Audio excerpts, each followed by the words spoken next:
Somebody must be Use tasty. the restroom before. Yeah, go for it. There's one right there, or there's one in the middle of the house if you don't want to go right there. I mean, you know, some of the girls don't like for us to hear them tinkle. I make people sing. La, la, la. La la la la. That's la, the real reason we wear headphones, so we can't hear the girls Right. if they need to go tinkle. If I'm in an uncomfortable place that I'm not usually in using the restroom, I'll run the water. Yeah, Well, that's a good idea. yeah, it's a nice buffer. Especially if you're going number 2. After all my Especially. drinking, I go in there and I just go, I like to turn on the stereo and the TV and everything. Number 1, I don't mind as much because it's almost like a masculine expression to have like a strong stream. exactly. So if you're in like Right? uncomfortable places, it's just like, I'm here. Yeah. This is me. I claim this toilet. You're in the bathroom trying to make your stream sound bigger than the next guy's stream. Sometimes that happens. You hear another Wow, man's that's stream, a you go, powerful stream you got over there. wow, listen to that guy's stream. I've actually had people is comment. that? Yeah, I've actually had people comment in the shop when I use the bathroom. Yeah. Like, God damn, how big is that thing? Yeah. Sit there for like 2 minutes pissing. You're so full of shit. That is a powerful stream. I respect him more because of It says, "Welcome to Jamaica and have a nice day." Has anybody ever heard that joke? no. No, just you. Just you. I guess. Yeah. Well, there's mixed company in here. I don't know if I can tell it. I'd be embarrassed to tell in front of Amanda. She could tell you some stories that make you blush. Probably. But they're all about you. You got to thank the Lord, right? I'm actually an atheist. There is absolutely no doubt that atheism will win hands down. If I were in a situation where I could stop a child rapist, I would. And that's the difference between me and your God. Welcome to Atheist Avengers Radio with your hosts, Agent Wyatt Mathers and Major MacGuffin. Our continuing mission is to explore our world, to seek out injustices and oppressive ideologies, to leave science and reason in our wake, fighting for justice, truth, and equality for all.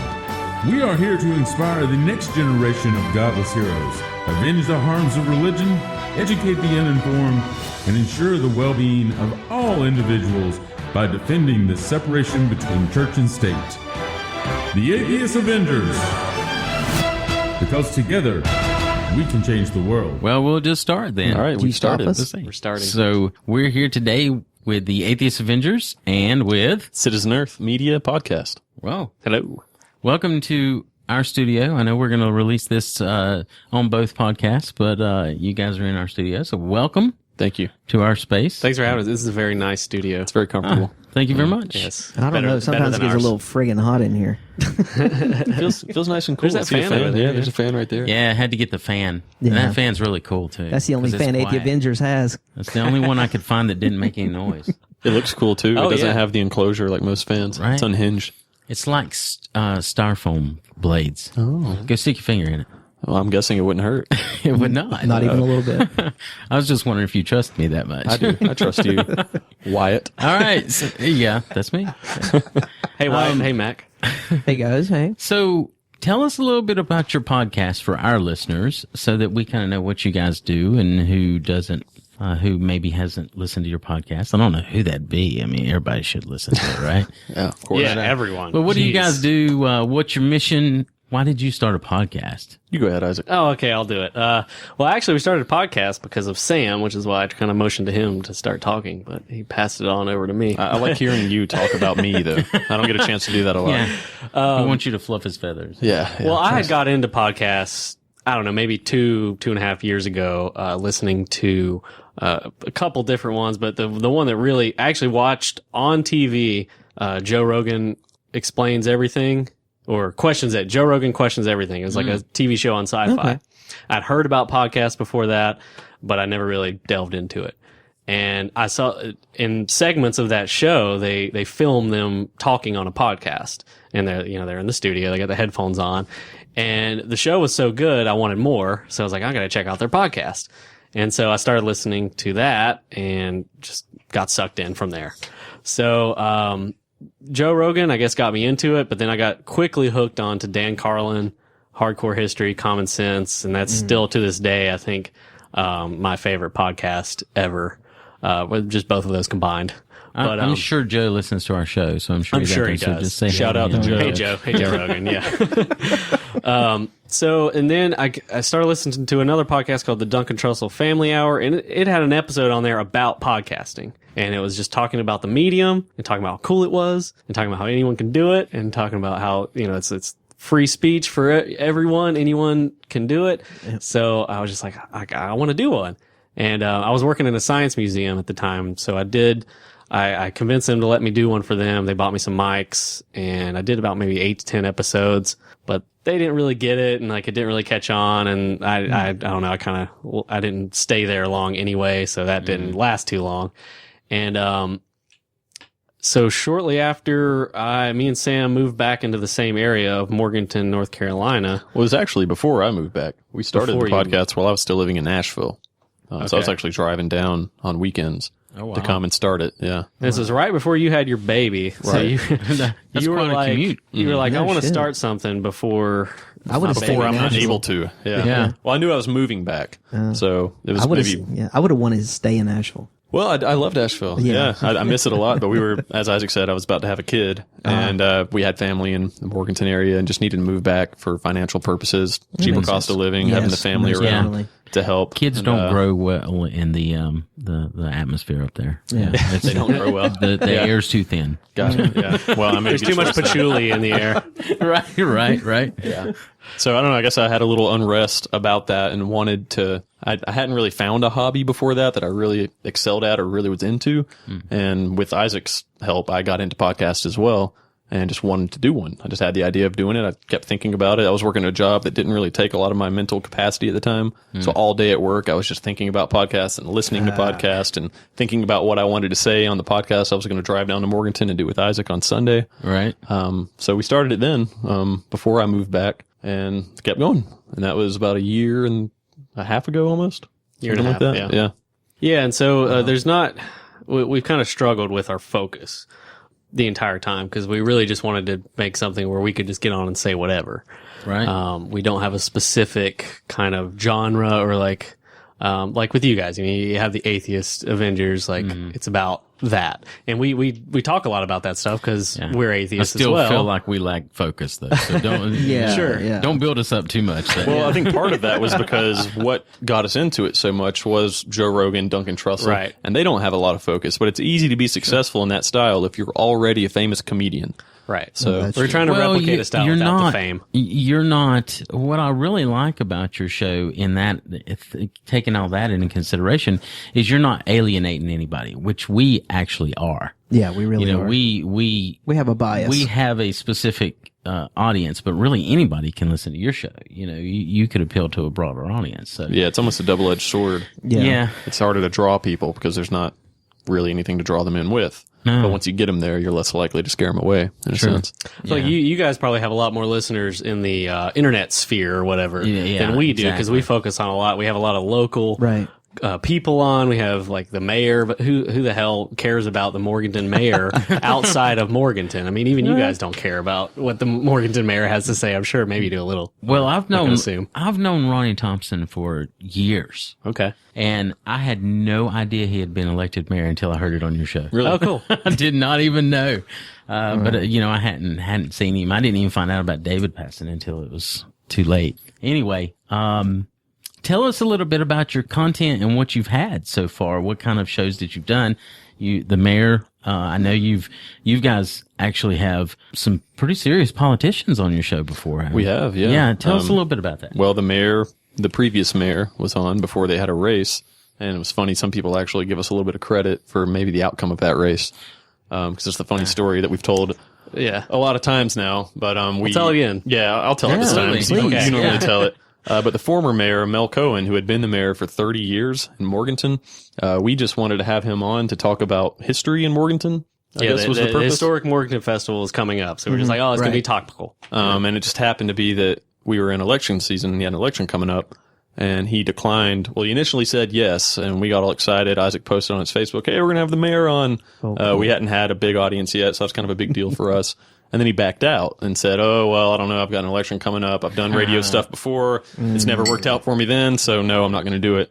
So we were pretty bummed out because of that. And then Isaac contacted Ronnie. No, Ronnie contacted us. Oh, did he? Or no, somebody we knew who knew Ronnie kind of made it happen. Right. Yeah. Who was, of course, running against Mel. So he said, I'll come on the podcast. We said, sure, come on the podcast. Cool. And it was a big hit. And then Mel calls us back like a day after it airs or something. I was like, okay. The day after. Yeah, he's like, all right, I'll come on the podcast. Well, if he did it, then I got to do it too. So we had them both on before the election, and then the election came, and turns out Ronnie defeats Mel Cohen after a 30-year reign I as mayor. started to say, it was 30 years. 30 He years. was mayor. Wow. So it sounds like you guys That's a got a big lot of outfit. listeners from Morganton at least. Right. So anyway, That that is good. kind of Majority, yeah. that kind of got us into the political aspects of our podcast, which have really dominated, I think, the episodes in the past 6 months or so. Right. Yeah, I mean, our general philosophy is just we're talking about what interests us, and it's the craziest election season in our lifetime. Right. So we're interested in it. So Boy, we're is talking it. about it, and we're getting people on that want to talk about it, and so.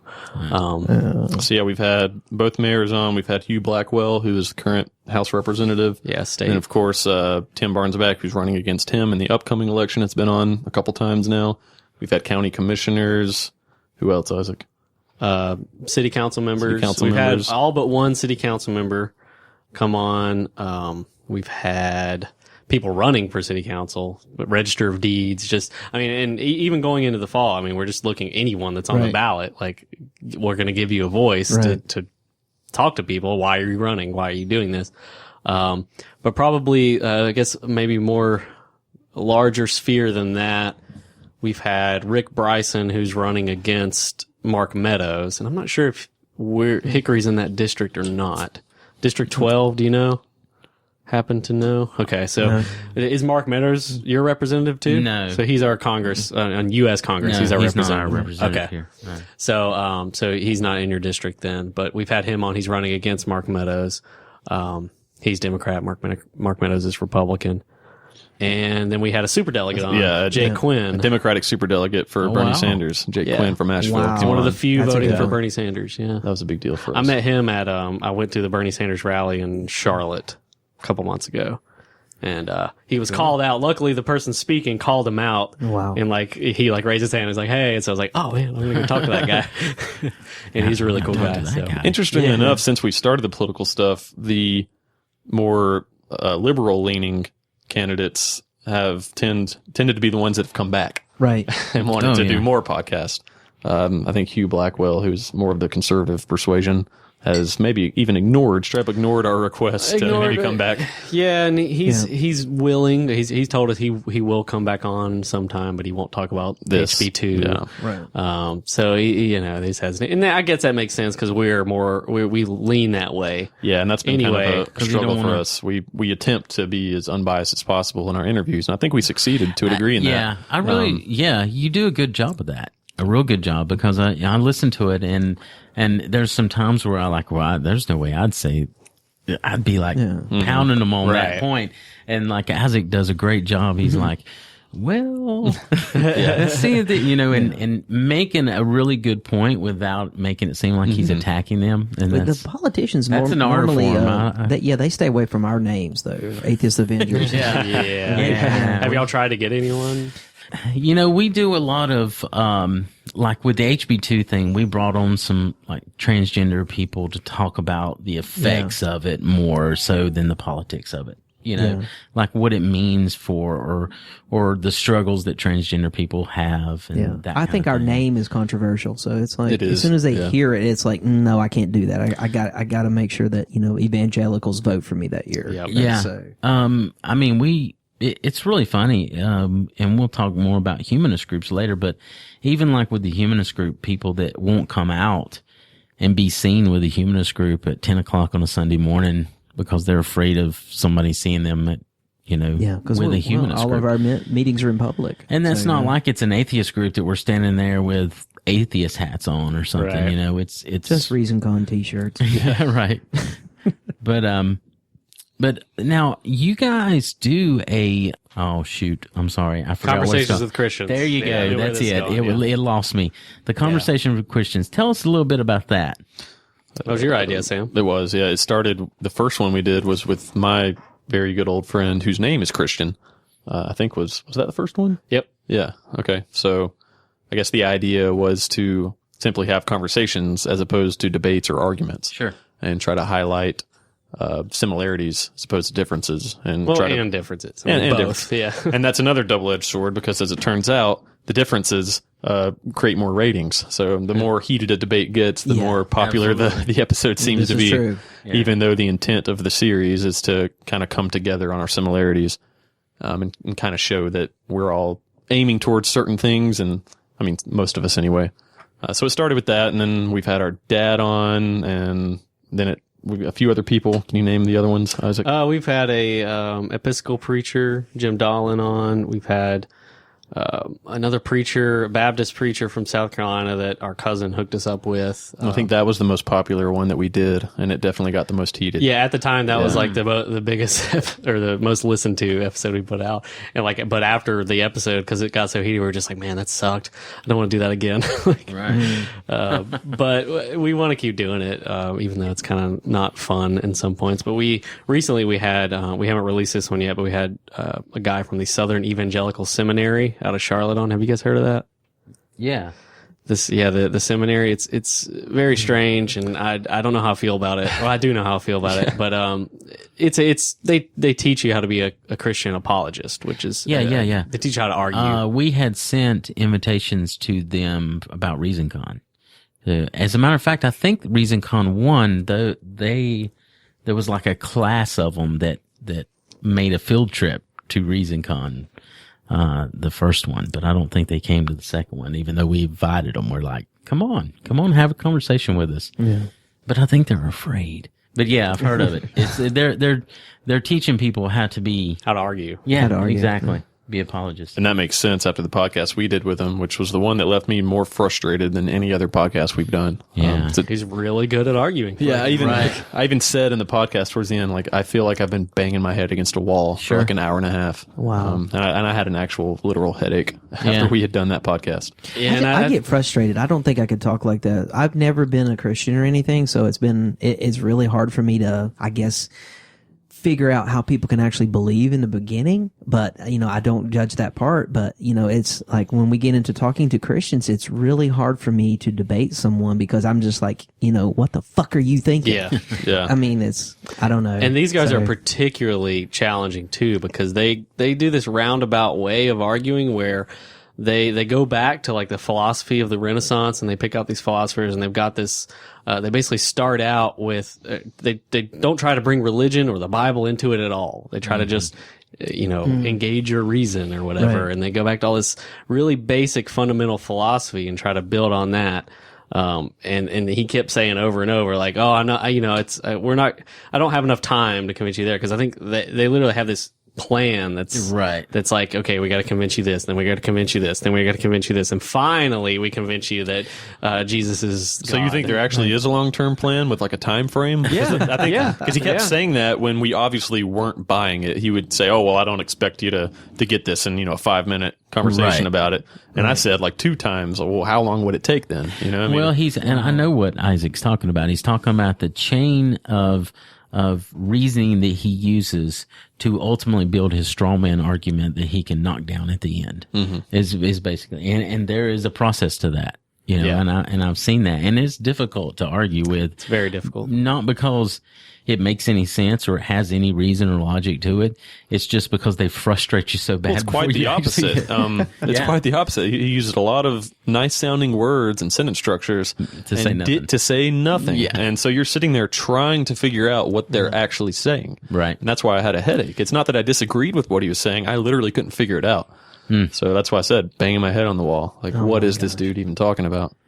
Well, I'm trying to keep in mind that we're releasing this 2 ways. Jointly. So I'll talk about our podcast a little bit because your listeners won't know about our Sure. podcast. Yeah. Tell us about Atheist Avengers. So about the arguments. Now, I had a plan when I first started the podcast to bring on people and have debates, and to do a thing that I was going to call across the table. First of all, I've had a lot of trouble getting people to sign on for it. They don't even want to go there. There's only one guy that we finally got to do it. He came to one of our humanist meetings. He sit there and his whole point in coming to the humanist meeting was to argue. He even posted it on Facebook. I'm going to witness to a bunch of atheists today. You know, on a mission. I'm going to change these people's mind. And then when he went back, me and him are members of the same debate group on Facebook, or were. I mean, he's got kicked off a bunch of different times. For making stupid arguments. And, but he went on there and he was like, yeah, I told them and they couldn't answer any of my questions. And he just wrote this big old post about how he defeated us at this humanist meeting. And I was like, wait a minute. Were you at the same meeting I was? Because no, that's not how it went down, man. So we went back and forth, and people on that group kept saying, go on his show, go on his podcast, talk to him, let us hear it, record it, Yeah. so that people can see what actually was said. So I said, let's do it. So he came in the studio, and one of the things that we had a big argument about was he was defending a person who I'm trying to remember the verses now. It's been a while since I talked about it, where the Bible says if a man rapes a girl, where he has to pay the father, and then he's forced to stay married to her, right? This, I 50 can't. silver shekels. It's my or favorite something. verse. Yeah, right. But basically, she's forced to be married to her rapist. Which is what just really happened in the news lately. In real life, when it wasn't being recorded, and online, in some of the posts that he was trying to defend that, saying that, well, that's a worse punishment for him than, gosh, I wasn't prepared. I should have looked all this up because I've got it saved.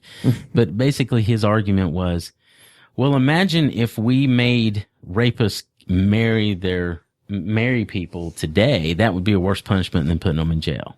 And I was like, wait a minute. What about the woman? Is that, we're punishing her too? And it was like he wasn't even thinking about that. Well, from the time that we had the discussion in real life to the time he sit here in this studio, he totally changed the way he presented all that. He was like, no, that's not what I said. No, that's what. So we spent the whole fucking hour him saying, no, that's not what I said. That's not what I meant. Here's what I meant. And he changed it all completely. So the dude that was sitting here in my studio getting recorded was this moderate Christian guy that was not the apologist that was at the meeting. And it pissed me off so bad that I was just like, fuck it, I'm not doing that anymore. Just forget it. Because you can't nail them down, you know? And, so yeah, that was the one time that I tried that. And it might happen again, but I do try to, like, I've brought on, Wiccan, a Muslim. We've had an interfaith, discussion on the podcast. We also did a Satanist last one. the Satanist, which that that's the episode's still coming episode's out. getting ready to come out. Oh, nice. I actually like Satanists. Yeah, They're pretty cool. They're great people. Well, they're the real atheist activists. Yeah, they really are. Yeah. I really like the well, one you did with the Ghostbusters. That was what I was getting ready to say. Yeah, the Granite Falls Paranormal Investigators. Yeah. That's Yeah. it. And they were interesting because, I didn't buy any of it. And Yeah. I don't think I ever made it seem like that I was buying into it, but I tried to be respectful to them and say, I'm not here to just bash what you believe in. Look, I don't buy it, but tell me why you do. Well, they truly and honestly believed it. Yeah, and I mean, it was interesting to hear them talk about it, and we had the one girl that was she was supposedly the clairvoyant or whatever, and so it was and I got several people that complimented us on that episode because they said you could have really just bashed them and made them look stupid, but you were respectful to them, and that was the way to go with that. Yeah. But I never made it sound like that I was buying it. Like, oh wow, really? I wonder what kind of ghosts I've got around here. Let's see. And the way you did that really gave the listener insight into how they're thinking, and I think that's more valuable than you just going on there and bashing them, because like now you can really tell why they think what they think, right? And like even if you don't buy it or whatever, I didn't know. I thought it was pretty dumb, but here's the thing that made me decide, probably if they would have been out charging people to go in their house and do ghost busting, Right. they would have never been on my show. I'd have never gave them a second of time. So it's a nonprofit. They don't charge anybody anything. Now, I think there's people who may give them stuff. Donate something. If they feel like they've been helped, they give them something. But they don't charge for their services. And they also claim that they go in and they search for a natural reason or cause for whatever paranormal thing that the person is complaining about. Like, oh, there's strange noises in the middle of the night. Okay. Let's see if we can't find there's a natural reason. Oh, you got mice behind the wall, so they claim they look for that natural reason. Now, there's a lot of times they come up with the supernatural reasons too, because that's what they believe, or they don't find anything else. They default. God in the gaps. Yeah. Exactly. So they default to that supernatural explanation, and then you're just making it up from there. But what I was respected about them is they do make the effort to look for a natural cause. Like, he told a story about finding some kind of old clock radio that was giving off some kind of electromagnet thing that was causing some other things to static and stuff. And that was the cause of what the people were perceiving as paranormal activity. That's cool. So at that time they were like, oh, we found a natural cause for this. There's no ghost here. So I respected that about them. So they genuinely came off as real believers, like genuine and not scammers. Yeah. Absolutely. Yeah, they actually believe. They were a family, right? Yeah. It was a lot of the family and friends, and they just did it as a hobby. They all had real jobs and stuff. They just really did it as a hobby. And like I said, if they were out charging people and making a living off of scamming people with paranormal activity, then I'd have never gave them a second. But it was, you want to go out and you want to do that thing as a hobby. You want to chase Bigfoot. You want to do any of that. Yeah, go ahead. As long as you're not hurting anybody, I don't care. We're scamming people. Exactly. As a matter of fact, I want to understand your thought process. It's interesting to me because I'm still interested in, I come from a Christian background, and I'm still interested in why people believe what they believe. Yeah. Is that why you started this podcast? Like, give us your account of how Atheist Avengers started. Well, I started in the this, comics I started this podcast and light beer. The Avengers. My original co-host, Captain Love, we called her. She was on another podcast, and when she left that podcast, everybody kept telling her, you got to do another podcast. So she approached me and said, will you help me do a podcast? Because I don't know anything about the technical stuff. I had no intentions of being a host, being on there. I was just going to help her record a podcast. And then she was like, well, I need somebody to be on there with me. And I was like, well, I'll do it a little bit, but we'll look for somebody else to do it full time. And that's how it all started. And me and her did it for a long time. And then I took a break, because she retired, from a lot of stuff that she was doing, because she was a humanist president and she was involved in some of the conferences and things like that. So she kind of retired from all that and kind of dropped out of the secular movement, for lack of a better way to describe it. And, so I took a break and spent my time helping promoting secular feminism get going. And, so then when I kind of decided I wanted to start it back up, or I had the itch that, I've got some things to say, I need to get back to where I can say it. I was lucky enough to find Major McGuffin here just sitting on the couch waiting for the penis gallery. He was hanging out in the penis gallery. And, so he came on and filled that co-host role that I needed, because me sitting here talking by myself wouldn't have made any sense. Some bad. some podcasters can do that, but Yeah. I've done a couple where I just do the intro and it's really weird. Yeah. Yeah, you kind of feed off of each other while you're doing Exactly. it. Yeah, Yeah. so So the people that thrive on that are the people that are already famous comedians and have made a living off of talking alone. Exactly. Yeah. well, don't Wyatt, Wyatt has he knows more people in the secular community. I'm new to it. I started listening to podcasts. My job allows me to listen to podcasts all day long. So my listening list now is over 50. So I listen to them all day long. And so that's the only experience I have with the podcast. And so he took that as, hey, hell, you can help me. So. Well, it was, Major Mac was working a lot with promoting secular feminism, setting up guests, and he was making all these great contacts, and some of those guests wasn't people that necessarily fit with promoting secular feminism's, format. Yeah. So he's making these contacts, and these people are willing to be interviewed. And holy shit, we've actually got a podcast we can interview those people on. Let's do that. And so that's why we really cranked it back up, is because it was getting to the point where we had. There are a lot of interesting people out there. Yeah, because there's just people you don't expect. We did a former Mormon. Yeah. We did a Foreman. Yeah, Foreman. Foreman, that's what I was trying to break it down. It's the Foreman. And then an ex-J-Dub or a Jehovah's Witness. Yeah. So yeah, normally these people are not out there. People don't know who they are. And so, we have friends and we say, hey, will you come on our podcast and let's find out what made you tick? Why did you do what you did? But to answer your question on really why I did it, ReasonCon, which I've already mentioned a couple times, and I'll probably mention a couple more times. What is ReasonCon? ReasonCon is our conference. You just had to go there. Nah, I had to. It is our secular conference that we have here in Hickory, North And that Carolina. you didn't have this year, right? When we formed our Morganton Humanist group. Right, We couldn't go.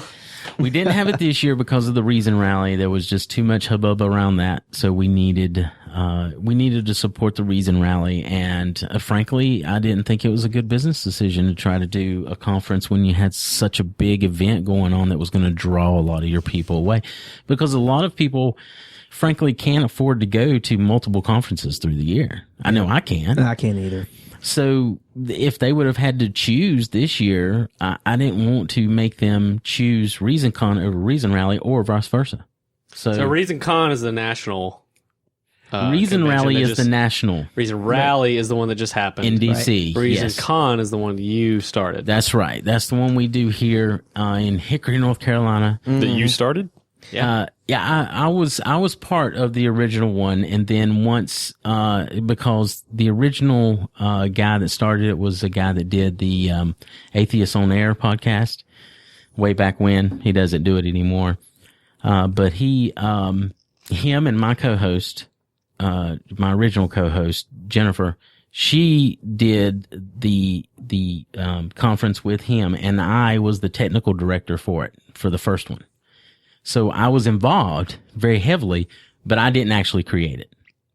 How many years has it been going? This will be the third year. Okay. It's only the third year. Yeah. So after the first year, they were like, we can't do it again. It was too much. So I said, well, I don't want it to die. I really liked it. I think could be a really good thing. Excuse me. And then, so I said, let's, let me take over. Let me take over it. And I was scared to death because this was a big, it was a big undertaking to take over, but it really, all the work was worth it because it's such a good time. But to tie in ReasonCon with why I do the podcast, the ReasonCon focuses on podcasters in the secular community, especially.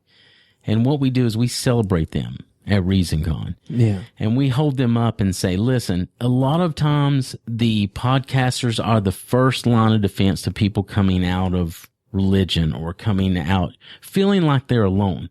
Because especially in our area, it's very easy if you don't hold a belief in God or don't go to church or don't fit within that social circle, that you're on the outside of everything. You don't fit anywhere.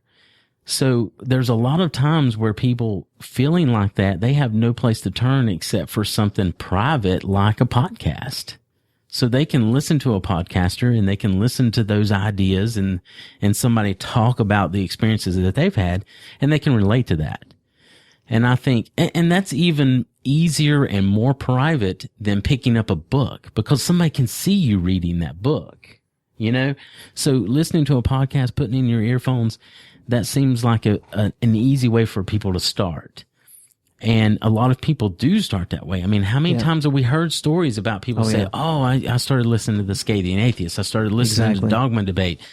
And those guys got me through my transition into how I really feel and what I believed. So we just felt like that we need to celebrate that. We need to tell those people that get paid very little or nothing to do podcasts, hey, we appreciate what you do, and here's a conference, and we're going to have a party, and we're going to celebrate you. Man, that sounds great. So I want to come to that. Yeah, absolutely. You'll be there. Y'all got to come next time. We'll be there next year. Absolutely. That's a good point about podcasts, though. It's like an anonymous inclusion when you're listening to a podcast. Yeah. It's different from a book, like you said, because you can't be seen actually doing it. You could be listening to music, but the content is different and unique as well. Right. And then it's a conversation. I remember feeling that way about Joe Rogan when I was listening to him before we did our podcast.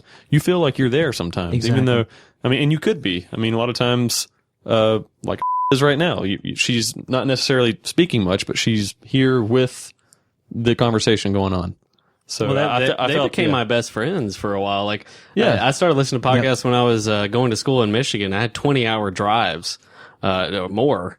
And most of that was spent listening to podcasts. And from there on, like, I didn't know many people up there. And after that, I moved into a different situation where I didn't know many people. Yeah. They were my friends. Like, you really get to, you feel like you can get to know them in a sense, and maybe even be part of the conversation without actually being a part of it. Yeah. Well, I knew I spent a lot of time traveling with my old job, and I couldn't be sitting on a plane and feel comfortable at that time in my transition. Now I wouldn't give a shit, but at that time in coming out of religion, I wouldn't have felt comfortable sitting there listening to or reading Richard Dawkins. Or some book that says God delusion, or, something that a manual for creating atheists or anything like that. But I could listen to the book on tape, or I could listen to these podcasters. Yeah. And headphones, man, it's just a private thing. So speaking of podcasts, I'll just tell you guys a little funny story. Is that before I became a head painter, we were all having like our morning huddle. You paint heads? I paint heads. Okay. But wait, what is that? A head painter? He paints heads. I actually am. I work in a collision center, and I'm the painter. And, gotcha. But at that time, I was not the head painter. I was the second painter, and so we would come up to what's called the morning huddle. It was a morning meeting.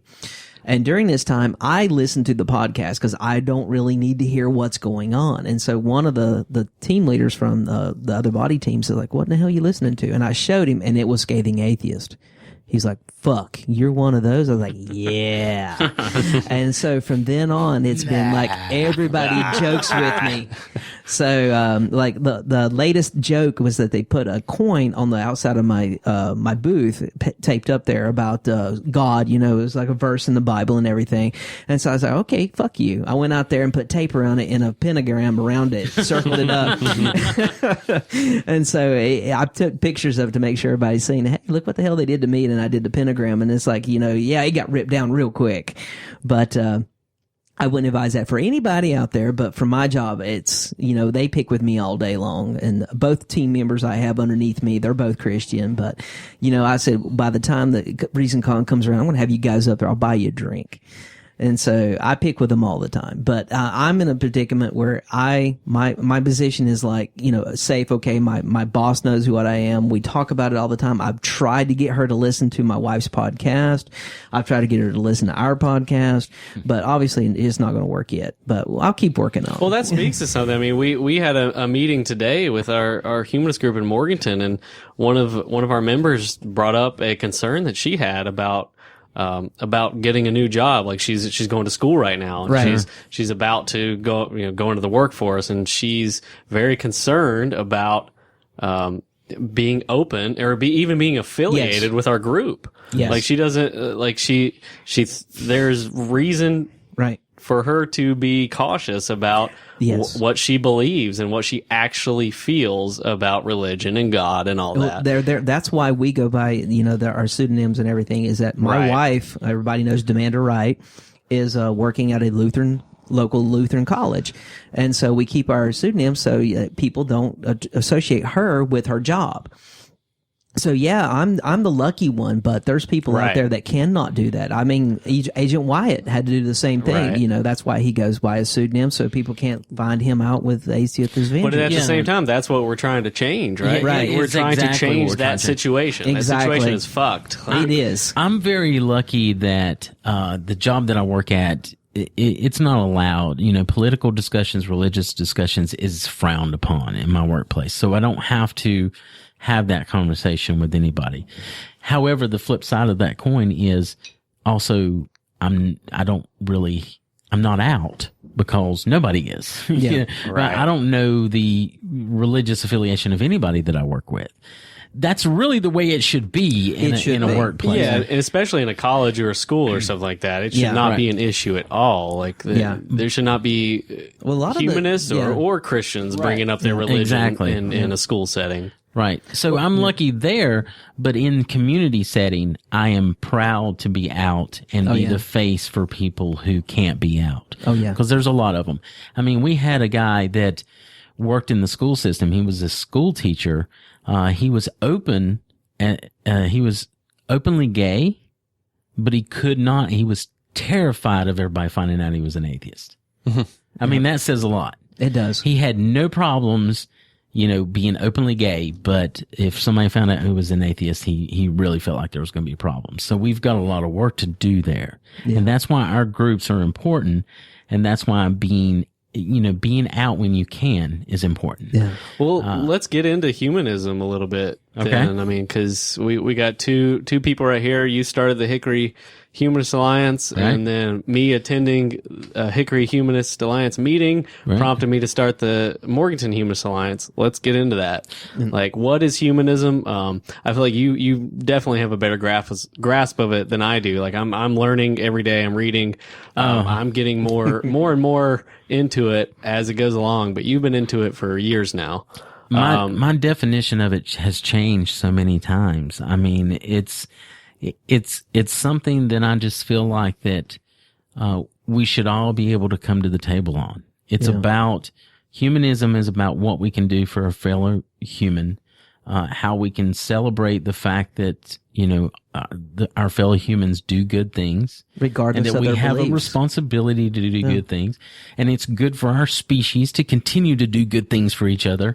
But without having to appeal to a higher power. That's the part that gets people. Well, I That's think the part that gets the first sentence of the Humanist Manifesto that we talked about at our meeting today that we should all memorize, which I didn't at all, really sums it up perfectly. Where basically everything you just said, you know, and then the line within that is It's just one comma without supernaturalism. without Right. supernaturalism. Yep. And that doesn't mean that a personal belief can include that.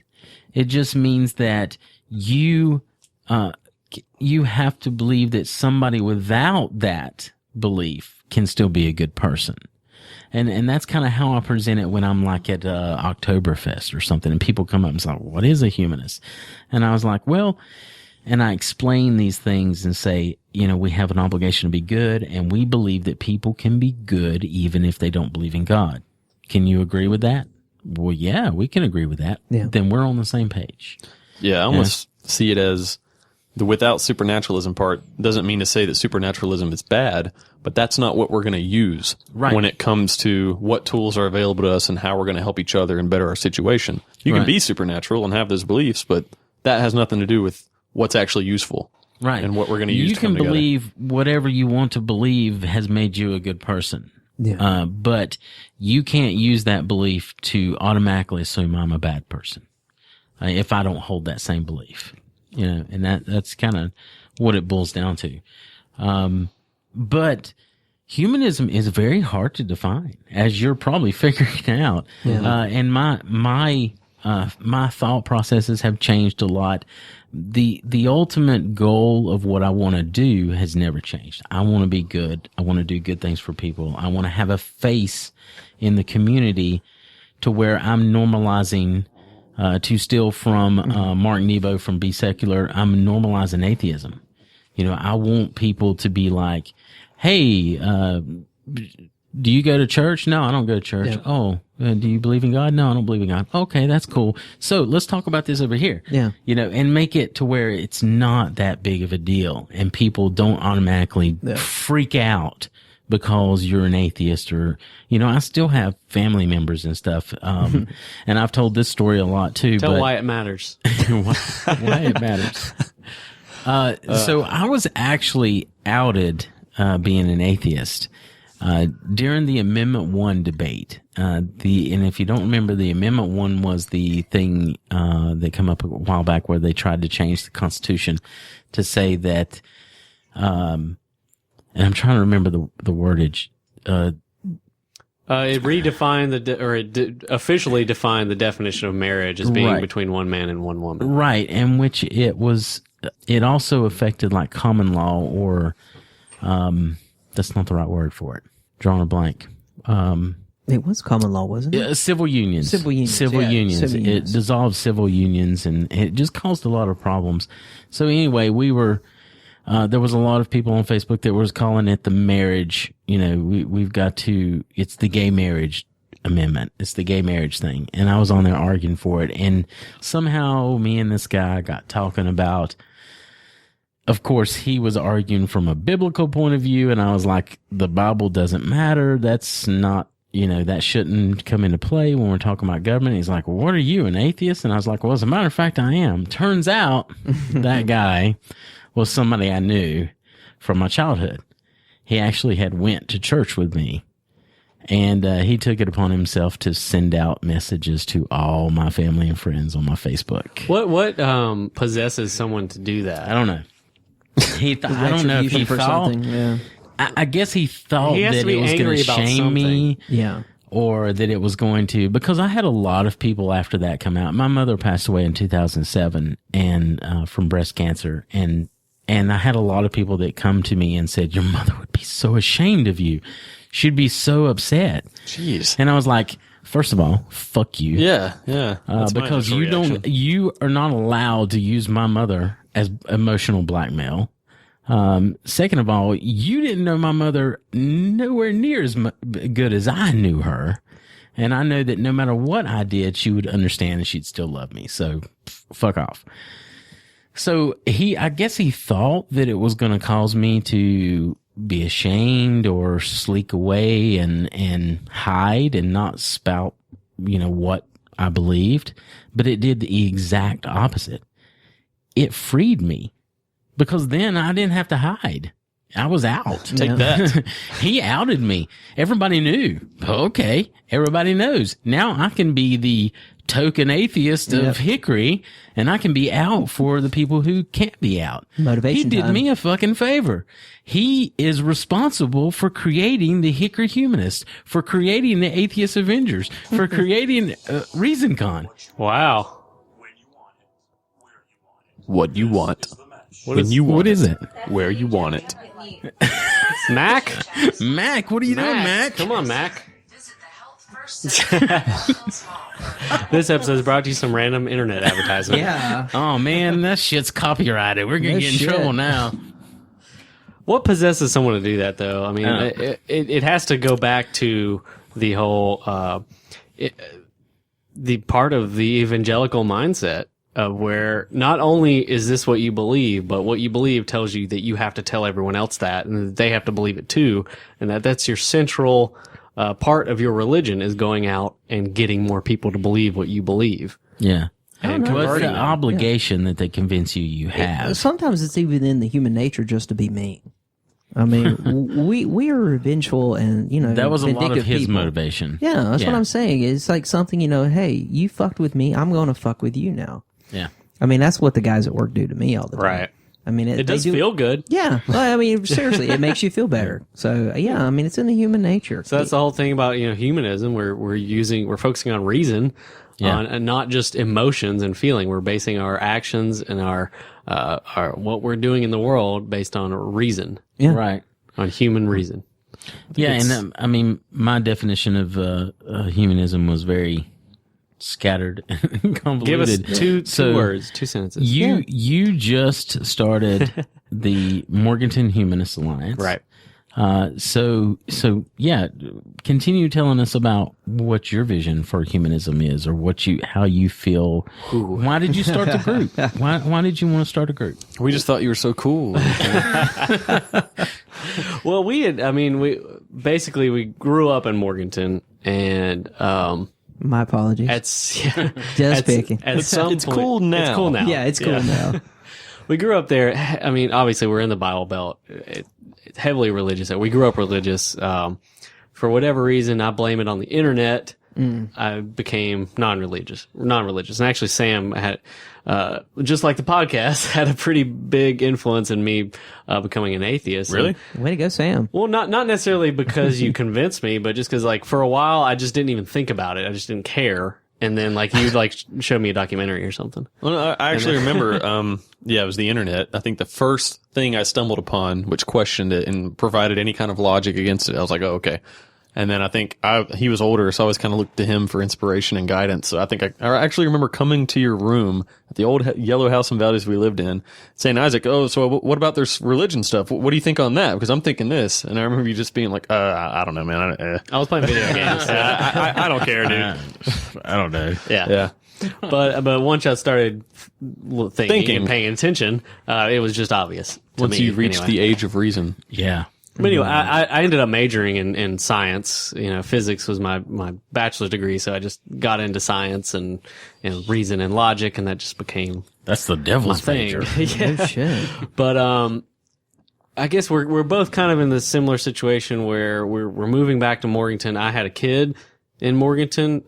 It wasn't planned, but I moved back to Morganton because of that, and I just considered this my life. Like, this is where I'm living. This is what's going on. Sure. And so when that clicks, when that happens, you start to think about the long-term future, right? Of where you're living and what's going on.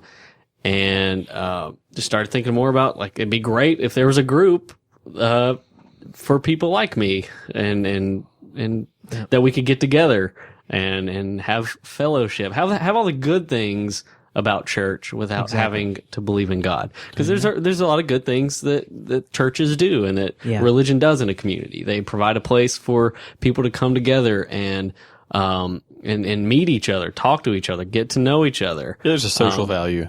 There's a social, and you can organize, you can make things happen in the community. Yeah. You can help the poor. You can, just do things that you think need to be done. And there requires a certain amount of organization to do that. Yeah. And, there was, I'm just thinking, okay, my kid's going to grow up here.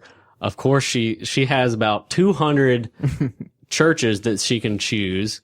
And if she does, that's fine. Like, I'm not going to try to tell her to be an atheist. I'm not going to try to make her believe anything. But at least want her to have the option, right? There needs to be, the other side at least needs to be represented. Sure. In the community.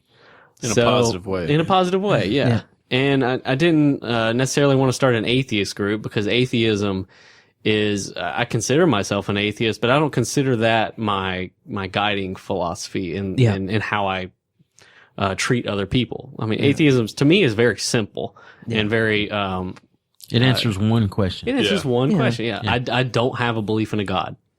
That's it. Yeah, like, it doesn't tell you how to treat other people, how to do things, how to live your life, which humanism addresses. Exactly. So we just started I think we talked about it on and off for a while, just threw it out there, but never really did it. But it wasn't until I just got the itch. I actually followed you guys on Facebook for a while before I attended a meeting, or before it actually just worked out for me to come to Hickory and sit in on one of your meetings. And I came to your meeting. I'm personally, even though I do a podcast that puts me out on a social platform where I'm voicing my opinions to a lot of people. Mm-hmm. When I'm in public, I'm around actual people in the real world. I grew up with social anxiety. So, like, I'm not like, it doesn't come naturally to me to just talk to people and connect with people and just to feel comfortable around a group of people.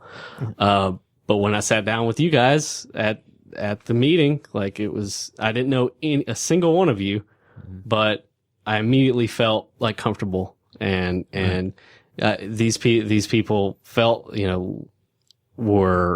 felt the same way as me about some pretty crucial life decisions and issues.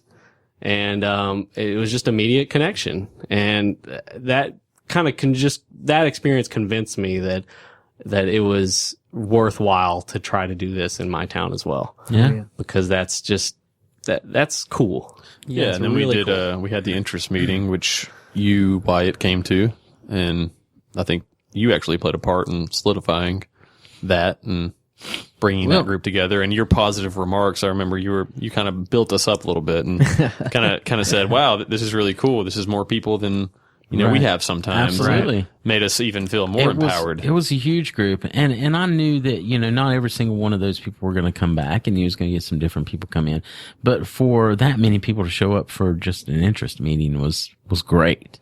And I hope that I was able to say something that built people up. I try to focus on, and I saw some of the discussions going back and forth on the Facebook page and stuff.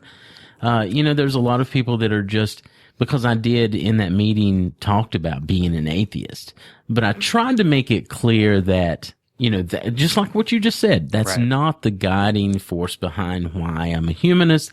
It's not why I'm here talking to you today. But there was people that missed that part. They were just like, they just kind of zeroed in on, oh, he said he was an atheist. This is an atheist organization. You have to be an atheist to be part of it. No, you don't. You just have to believe that these other people don't have to be what you are. If you're, because good. we actually have some members. They're not active members. They don't come all the time because they're active in their churches.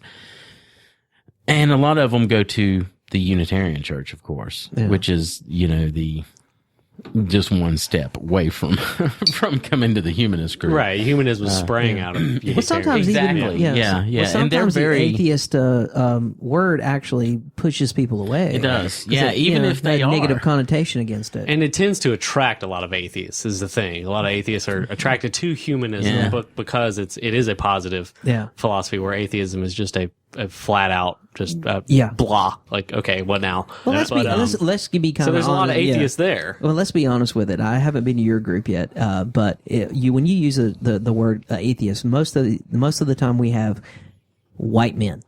Right. So, I mean, we've tried to address that several times with our group, where we're trying to say the humanist part is what we're trying to push. Right. And so we have women come in, we have women drop out, but, we're trying to get that inclusive in there so that they know that, hey, we are trying to be humanist, not atheists completely for you guys. You got a problem with white men? Yeah, I do. What's your beef with white dudes? Come on, man. I just hate us. I hate us. As a member of the MRA. I hate us. Well, I actually wouldn't even identify as an atheist. In one of our last meetings, we were going through the terms atheist, agnostic, agnostic, and I can't remember which one it is that actually even says that, well, I don't even ask that question because what you're defining as God or whatever it is doesn't even make sense to me. Once we can quantify, is that agnostic? Agnostic, Once we can even quantify what God even means or is, then we'll talk about whether or not there is one. Yeah. So you can't even reject like the idea of it in the first place. Right. I like that. Yeah, sect of it's it. one on that little chart at the beginning of Creating Change Through Humanism by the president of the AHA. Oh, yeah. The first title page, it's got that little choose, if you can identify with one from each box, you're a humanist, right? Right. Choose one, choose two, and one of the words in one of the boxes is agnostic, just IG-gnostic. Yep. And it's like, whoa, what is that? And the definition is basically like you have the term God is so undefined that it's not even worth asking the question. the question. yeah. Because we can't agree on a definition. And that's very true. I mean, it's Exactly. all over the board. Well, I had no label until 2 years ago, I guess. I never believed ever. And so 2 years ago, I finally said I was atheist, but my wife had a big play in that. But for the most part, I had no label, but with no beliefs. Yeah. So I mean, I had no idea where I fit in. I often say I'm an atheist because I don't believe in any of the gods. Not the God. any of them. You know, there's a whole bunch to choose from. Yeah, there is. I don't believe in any of them. I like Greek mythology better than ours. It's always funny to say that if you don't believe in any God, you just believe in one less God than someone that believes in one. There's Exactly. thousands of them. Exactly. It's like we agree on most of the gods. Neither of us believe in. You just believe in one more than I do. Exactly. Yeah. They're just one step away from being what we are. And there's the difference too between strong atheism and weak atheism, where Sure. a strong atheist is kind of dogmatic, where they say, I know for a fact that Right. there is no God. That is my belief, that there is certainly 100% no God. Right. But a weak atheist says, I just don't hold a belief in a God. Right. I don't say there's one or the other. Like, Yeah, and I'm like that. I mean, I don't, I don't know. I can't say for sure. All I Right. know is I believe that there's not enough evidence to say to lean Right. towards that. Well, I was going to say if there is conclusion. a God that they keep talking about, he's a fuck up bastard because of the shit he lets Yeah. happen. Fuck Right. him. I would not worship him. Well, I mean- even if it was real. And if you believe, like, we value science, we value reason, the proposition of a creator God being is not exactly testable. Right. There's no test you can run to prove or disprove that assertion that there's a God that created everything. Right. Yeah. God So- works in mysterious ways, Isaac. So there's no way to say that I do believe in a God, but there's also no way to say that I don't believe in a God. Because there's no way to prove it or disprove it. So it's basically worthless. Yeah. But it may be more than worthless, in my opinion. But Yeah. Dangerous. dangerous, maybe. But Yeah, it can anyway, I be. mean, it's completely. When people try to separate, science is over here and religion's over here, and I kind of try to resist that because I don't think they're non-overlapping. I think Well, let's just face it. If we're all wrong, we're all going to be in hell. We're going to have one hell of a party. I mean, seriously, the interesting people are going to be in hell. right. Why would you want to go the other direction? Don't you love that argument of, well, if I'm wrong, I've got nothing to lose. But if Oh, you're yeah, wrong, yeah. you're going to hell. Yeah. Pascal's wager. As if wasting an entire life devoted to something that's complete bullshit isn't bad. Exactly. They're totally fine going 70 plus years believing in something that's not true at all and not living their own life. not living their own life. Yeah. I mean, and that's bad enough, but I don't have any problem with them making that decision. It's when they insist that I should be making the same decision that they did is when we're going to have a problem. And that logic falls apart so quickly. Well, what if this is right? You better believe in it because it might be right. Well, what about the other 20 major religions in the world? That What if they're say right? they're right, yeah. Which one should I pick to hopefully be correct? We had a guy come up to us at our booth at Oktoberfest. I think you better describe how our booth was at the Oktoberfest so everybody understands Well- where we were. We had our humanist sign up. Oh, we were right in the middle of all the churches. Yeah. They were over there singing, and anytime that we'd start conversation, they were trying to out volume us. Yeah. So that they could drown us out. Because we were all non-profits. So Because we were all just put sitting there together. having conversations. Non-profits, listen at me. We're the non. We're the non-profit. But this guy come up and he's having a conversation, and I said something about the God of Abraham and him being the same God that Muslims share, and he freaks the fuck out. He's like, no, that's not right. It's a totally different God. It's like, dude, it's not. It's the same God, different prophets. And he completely didn't understand, how his religion and Islam are related. He just and I'm like, how can you be, claim that you profess this faith and you don't understand the history of it? Yeah. Education is a huge problem. Yeah. Yeah. Because they're taught one thing. I mean, some churches anyway. They're taught that. Well, And you're encouraged. Some churches even encourage people not to go to college Oh, yeah. or not to go to school. Well, at our local university, they require you to take religion classes, and that's where it solidified my wife's atheism, was in the religion classes there. I mean, they taught her everything that she probably shouldn't have known. So, Well, I think Sam was mentioning the internet a while ago, and when you started looking and asking questions and you were able to go to the internet, I remember my pastor when American Online started. I'm dating myself a little bit Because AOL. you guys probably don't even remember. Oh, I that. used AOL. No, we had a AOL. Yeah, we had it. Yeah, y'all were little kids. I was like in college. Yeah, I was too. I was in middle school. Yep. But that was my first experience with the internet. Yeah. Was AOL. But I remember him standing up and him saying, "This internet thing, this could kill Christianity if we let it." And he was absolutely right. Free flowing information. Because that they're terrified of that. And what really says the most about me is every atheist I've ever known without fail that has children has always said, I don't care if they want to go to church. If they want to go learn that stuff, that's fine. They just don't want their child indoctrinated with it. Right. But they're not afraid of that point of view because they know they're living on the logical side of it.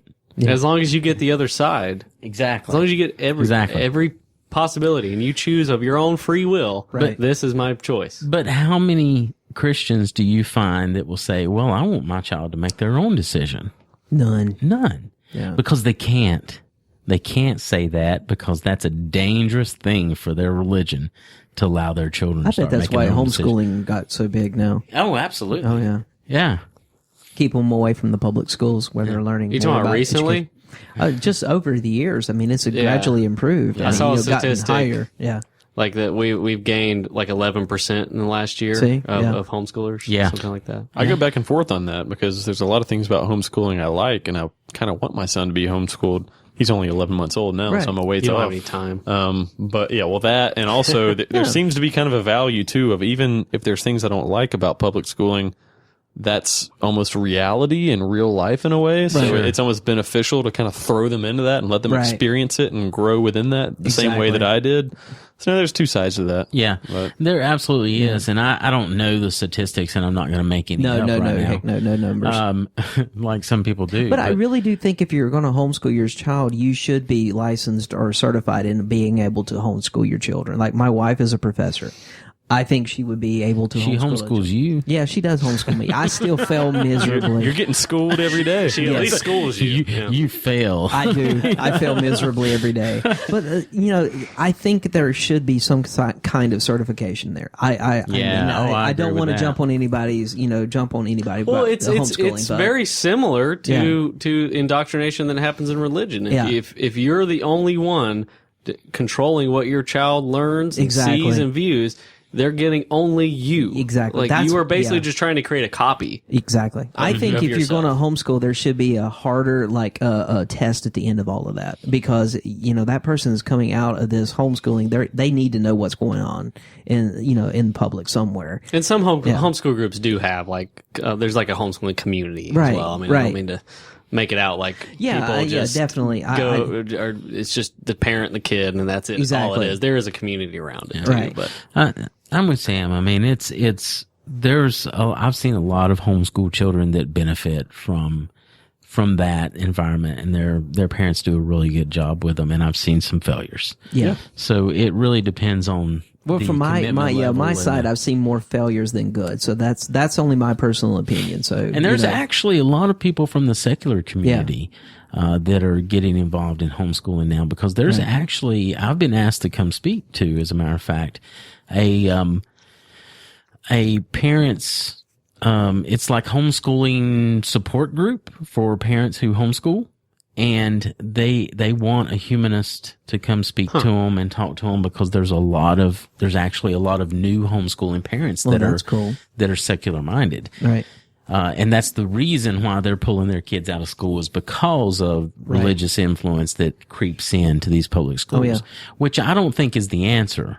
Right. I think the answer is we stop that. We stop that infiltration of I don't the either, religion. yeah, because and I don't even necessarily think that's a bad thing if they're exposed to these religious ideas. Because Right. I want my daughter to come home and say, "Hey, what do you think?" And then Right. that's when I'm going to tell her what I think when she asks. Right. I'm not going to bring her up and teach her this when she doesn't even know how to think about it. But if she asks me, I'm going to tell her what I think. Right. Oh, yeah. But if you take her out of that completely, then she's not going to have the context to even question it. Well, and that's what I was talking about. Every atheist I've known is saying exactly what you're saying. You want them to be exposed to that because you want her to constantly have that skeptic mind of asking those questions. Right. Well, That's the difference. Yeah, is exactly. It's I want you to think as opposed to I want you to think this. Yeah, exactly. No, I didn't have any of that. The religion educational too. So I wish I would have learned more about the religion part of it. I'm not learning it until now. So I've had the reason and the other logic throughout my life, but the education of the religion is now coming to me. What were you brought up in? Nothing. I was nothing. No, my parents never went anywhere. I watched rated R movies since I was a kid. I mean, I was raised up on Hollywood and horror movies. So my wife jokes about it all the time. She knows my family very well. She usually tells me my parents didn't raise me right. But, yeah, they accidentally brought me up in just thinking for myself. And so, yeah, I really wish I would have had more of an education like you guys in the religion part. So, No, you don't. well, you know, in a way, I wish I would have. Careful what you wish for. Yeah, but now I'm learning about the different religions and how everybody thought about it. And, you know, it is kind of a different look on things. Yeah. I don't know the Bible like everybody does. So you've never been saved? No. You've never been baptized? No, I've never been any of that. We've been that. Yeah. Gene? Oh, yeah. You've been yeah. saved and baptized. I was baptized. Washed I mean, in the glory of the Lord. I went to a church that had the big tub behind the Yeah, altar. yep, Yep, we same did thing, too. yeah. Complete I was going to say full submersion. And as Yeah. a kid, you watch it happen, you go, "Ooh, could that be me? Can I do that?" Right. I can't wait for my time to 'Cause be you don't dipped in know the better. holy water. No. And they were really big in my church about letting the child decide, or they said they were big about letting the child decide when they wanted to do it. But when you reached about 11 or 12 years old, they would go, now we're having a baptism service coming up and you haven't been baptized yet. Wouldn't you like to be part of that? Now, would you like soap with that bath? Now, was it really my decision? No, not at all, because it freaked me out because I saw there was one of my friends, he was terrified of water for whatever reason, and he got completely freaked out by the whole experience, and I watched that happen. They probably thought he was possessed in your church. But for me, it was just like, okay, I haven't done it yet. I know that I'm supposed to do it because you're telling me I'm supposed to do it. Well, I So remember let's do it. a camp I went to. It was a summer camp, and they had this service, and there was a bunch of my friends and people I didn't know getting. You went to Jesus camp? Yeah, I went to a weird kind of camp. wow. I mean, it was fun. I mean, you know, Sure. whatever. You played ping pong and went swimming and stuff. But then, of course, every other night you went to this service, and all my friends and people I didn't even know were getting up there and closing their eyes and raising their hands, and some of them were getting on the ground, some of them were talking in tongues, and I did it too. I did. I was there. got up and I didn't speak in tongues, but I did act like I was I only just do that with my wife. passed out or whatever. I acted like I just, I couldn't move, and like actually, I think I took it to an extreme that was awkward because I was like the last one left, and I was like, I remember like thinking this as I was laying on the ground with my face to the ground and my hands on the floor. They're just thinking like, should I get up? What should I do now? And like everyone else had got up, the service had gone on, and I was still there. And I think they were like, oh my God, like he's experiencing something, but I wasn't at all. I was just like, what's going, I'm just, okay. Wow. Yeah. But yeah, I eventually got up and I was like, Well, for me, Is that good? did I do good? yeah, exactly. But that I feel like that was a formative experience for me, and I think that actually led to how I am now, because I genuinely participating in something that I had no idea why I was doing it, and I knew at the time that I didn't know why I was doing it, but I was still doing it. I had a slightly different experience. I remember having similar situations happening, but I know exactly why I did it, because it seemed like something was happening around me. Right, and you just had to do it. That was positive, and I wanted to be in on it. I didn't know what it was. I didn't necessarily believe it, but whatever it was, it seemed good, and I wanted to get in on that. Right. You know, these people obviously have found something that's working for them, and this is the answer to whatever questions they're asking. I'd like that answer too. Yeah. Wow. I remember being at a Choir the Fire, whatever it's called. Fire the fire. Yeah, and which is like basically a big lame like rock concert for young Christians. So you guys were in Pentecostal, some kind of Pentecostal church, right? Well, we were in the First Assembly of God. Which Okay. I don't know technically if that's First Pentecostal Assemblies or of not. God is a branch off of the church that I went to, which is Okay. the Church of God. Okay. Church of God, yeah. The First Assemblies of God was there was some division in the upper management or whatever. Yep, and they split off. And they split off. Yeah. Pastor Rocky. Yeah, exactly. Yeah, I went to school out in Cleveland, Tennessee, where the First Assemblies of God and the Church of God is headquartered. Well, First Assemblies of God moved out, but they were originally headquartered So there. the gibberish you were speaking was different than the gibberish they were speaking. No, it was the same. It was the same gibberish. It meant the same stuff. Oh, Was okay, that sorry. was that sect of Christianity unlike Baptist? It seemed kind of similar. Well, the Baptists don't like the Pentecostals. They think the whole speaking in tongues, or at least most of the Baptists. There's a lot of different Baptists, but there's a lot of Baptists who are like that speaking in tongues stuff. That's not of God. That's of the devil. And of course, when you're in Pentecostal church, they're like, "Oh, you got to speak in tongues." And I'll never forget because I did the speaking in tongues. Yeah. And at the time, I remember thinking, "I'm faking this." Oh crap. I'm faking this. Somebody's going to know I'm faking it. God's looking at me. He's not, I'm not worthy for him to come bring his spirit on me and make me really speak in tongues. I'm having to fake it. But then what I figured out later is everybody was fucking faking it. Everybody was faking it. So I was doing exactly what everybody else was doing because I remember, being young, so I started playing the drums in church when I was 7 years old, when I was just getting ready to turn 8 years old. I started playing the drums. And one of the things I remember when I was early teens is realizing that I could control the emotions of the crowd with how I was playing the drums. And I learned that the piano player was controlling the emotions of the crowd by the way she was playing the piano. And I look back on that now and I was like, wow, that was a big red flag. But at the time I was like, oh, no, that's just God using me. Yeah, God's working through you. That's just God working through me. And then even after I did the whole Sounds speaking in kinda tongues thing. That's God saying, open up that hi-hat. Exactly. Just a little bit. just open it a little bit. Let me in. Yeah. All right, play the ride a little bit. Play the ride. They need a little more. Yeah. All right, big feel. Crash, crash, crash. But, Cough. I remember the whole speaking in tongues thing. And afterwards, I'm sitting there reflecting on it and I go, oh, no. It was real. It was real.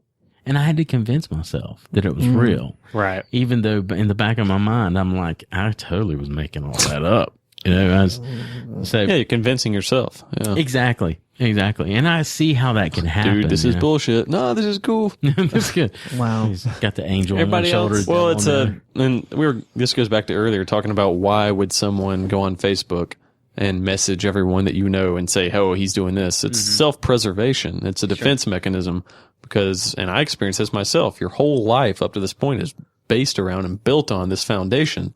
So for you to question that or challenge it, you're not just challenging Christianity, you're challenging this person's life.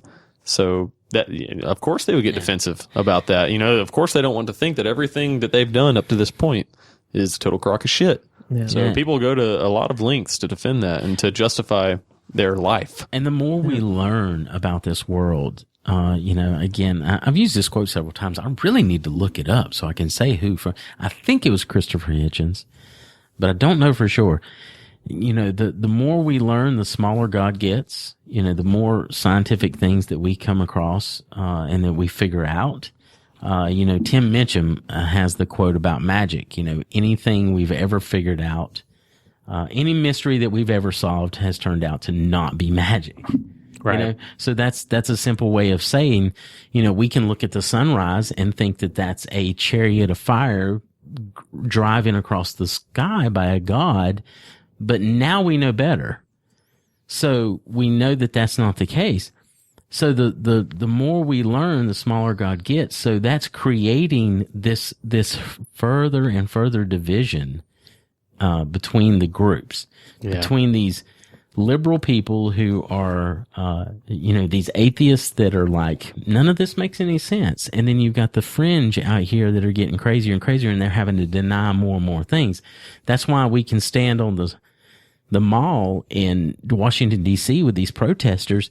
And I'm sitting there saying, you're sitting here preaching against evolution and science.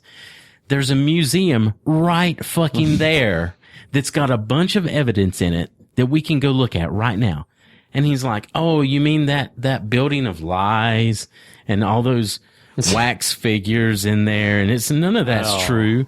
And I'm like, the further You have to deny. my question is where I'm going with this is, at what point do these crazies that are out here denying science, do we have enough science to where they're no longer relevant? Well, I think it's driving them to be more and more intense and maybe more crazy. Yeah. Because at this point, what are the mysteries left?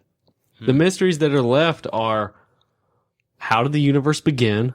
Why is there something rather than nothing? And, what is consciousness? Right. But other than that, we pretty much have a pretty good handle on everything else. Right. And those are really big mysteries for sure. And we're probably not going to figure them out anytime soon with science. But either way, like there's a pretty small section of our knowledge that we don't have a good handle on right now. And it's something rather than nothing in consciousness. Yeah. Well, And that's the only areas where they're grabbing onto, and in order to deny everything else, they have to keep pushing, denying evidence, right. denying what's in that museum, what's all around them. Like, And this is why people change their minds every day, is because the evidence is overwhelming. And a lot of people look at it and, I think it's going to be very hard for Christianity to sustain. I think it already is. Or any kind of religion, really. Because, we got back to the internet thing. There's too much information out there. There's too many podcasts people can go listen to. There's too many YouTubes. Too many tubes. The unfortunate thing is, lots of tubes. It's an open forum for media, and anybody can put stuff out there. So even the alternative views are getting put out there too. So I don't know. Well, what do you guys think? Is what's the future of religion? What's the future of human conception of God? Will religion ever fade out? I don't think so. I think it's human nature that we're always going to feel like there's going to be something out there that we can't explain. I don't think we're going to get rid of the religion in one way or the other. I think they'll always try to identify the gap. There'll always be a gap. There's always going to be a gap because there's no end to science. Exactly. Science doesn't just figure everything out and then they're done. But the way in which we think of that gap is what's changing. Yeah. Because those questions that you asked that we haven't answered yet, how did things start? Why is there something rather than nothing? We think of those questions within the framework of a life framed by religion. Because now I think of those questions and I go, well, it almost makes sense that there's something rather than nothing. And it almost makes sense that something would be infinite rather than have a beginning and an end. Sure. So maybe we can just accept those things and think that they don't need definite answers. Yeah. Right. Because there are no definite answers. There's not. And science may or may not find out where we all began. I mean, we don't know that. We may not ever be here when they do. But, I mean, I still don't think that religion will ever stop, because as long as those questions are out there, people are going to say something created us. But I think it's going to significantly change. I think it does. Yeah. It already has. Catholics already accepted the evolution. Yeah. So they're trying to evolve with the guess times. I'm just as afraid of what's coming next as what's here now, know. Yeah. Because, people do always look for that explanation for those gaps that they don't have an explanation for. Oh, and then that's when another God's created. Well, I think, and a lot of times they use that as a controlling mechanism as well. I firmly believe that's the reason Christianity becomes so popular, is because somebody figured out that using an all-powerful God was a great way to control people. That's because they wrote a book. And convincing them that this all-powerful God could see them all the time. And I think it's the whole reason why we don't see a lot of, in Judaism and in the Old Testament, we don't see a lot of the devil is involved or the devil's going to smite you. It was God. And God's maybe- going to smite you. And maybe at that time it wasn't malicious in nature that, I want to use a God to control people. Maybe Yeah, it it's wasn't. gradual, yeah. Maybe it was necessary in that time to have a religion or a God to explain to people why you shouldn't murder. Or why if not you shouldn't do necessary, this or it was that. useful. Very useful. There's a practical. Yes. It was more useful than it was harmful. Yeah, I And agree. we're at a time now where that's not the case. And we're in this transitional stage. It's very murky and confusing and sometimes violent. Well, the bottom line is it's important for, people like us to be out there and have a voice and to say things and to, do a podcast when we can. And whether somebody listens to it or not, at least it's there for that information. And to be, again, Mark Nebo, if you're out there, man, I'm hitting your normalize atheism. He wants us to promote that. So hashtag normalize atheism. But, that's what we got to do. We got to make it to where people look at atheists just like everybody else. And right now, Yeah. that's not the case. I mean, It's not, but it's gotten there's a lot stigma. better. Yeah. It has, It's gotten but a lot better. why has it got better? Right. Well, let's just Because put there's been reality- people that's willing to get out there and make it better. We'll put it into reality. It's better for us in the U.S. It's not better for people like in Bangladesh. Yeah. I mean, you come out There's in a lot of work Bangladesh, to be you're going to done. get cut to death, hatched to death. God forbid you're an atheist in the Middle East. Exactly. I don't Exactly. I don't ever want to visit there. No. Like I would fear for my life if I Exactly. spoke my mind over there. I don't really like having to consider life outside of the United States. I'm just going to ignore that. Exactly. Right. All that matters is here. Right. The here and now. Okay, Trump. Make America It's going to great be again. really good. It's going to be good. It's going to be fabulous. It's going to be good and good. It's gonna be good. Really, really good. Oh, gosh. Well, we shouldn't go on for another hour about politics. It could, No. could derail it. Oh, yeah. Well, we'll have to do let's, that another day. Let's plug each other. So All right. for our Easy, listeners at easy. Citizen Earth, That's promoting secular feminism's job. yeah. Well, for our listeners over at Citizen Earth Media, where can our listeners find you guys? All right. They can find us at our Facebook page at Facebook/Atheist Avengers. We got atheisavengers.com. We are soon to have, knock on wood, our Twitter back. We've lost control of our Twitter. And that's been a running joke for a Yeah, while. it really has. But so if anybody sees us on Twitter, don't It's pay not any us. attention to us right now. How do you lose control of your Twitter? Someone Because hijack it? Yeah, it's not us. somebody created our Twitter originally and was managing it, but then she lost she lost the account that she set it up on. So we have no way to recover the password and stuff. And Twitter's been trying actually lately to work with me to try to get it back, but they're not just going to hand it over to me. Yeah. Because she doesn't have the password. She doesn't have what email she set it up on. So anyway, I'm working through that. So don't use Twitter Don't to go find to you right Twitter. now. Don't find us on Yeah, Twitter. don't find us on That's what I'm Twitter. trying to say. But yeah, our Facebook page or our atheisavengers.com. And Which they yeah, haven't come on. updated yet. We're on Spreaker. We're on iTunes. We're Stitcher. Anywhere that podcasts can be heard. Yeah. How about you guys? Where can we find you? You can find us on our website, www.citizenearthmedia.com, and Facebook as well, Citizen Earth Media, I believe. I don't know our Twitter handle. We have a Twitter, but it's Citizen Earth Media is too long, so we had to shorten it arbitrarily, and it was so random that I can't ever remember it. I gotcha. But if you use a podcast app, just There's some search serious for Citizen Twitter Earth. problems in the Yeah. studio Yeah. today. Twitter really Just forget about Twitter, everyone. Twitter Just sucks. forget it. I hate Twitter. I know. I'm not a Twitter person. I'm Yeah, not we're a also, Miss Twitter. B does great with Yeah. Twitter. She does wonderful. Let's just with face it, Atheist Avengers is not twits. Yeah. We just We're not don't- twats either. So. No. So we're also on iTunes and Stitcher as iTunes, well. Stitcher, and we have a crowdfunding campaign going, patreon.com/Citizen Earth Media.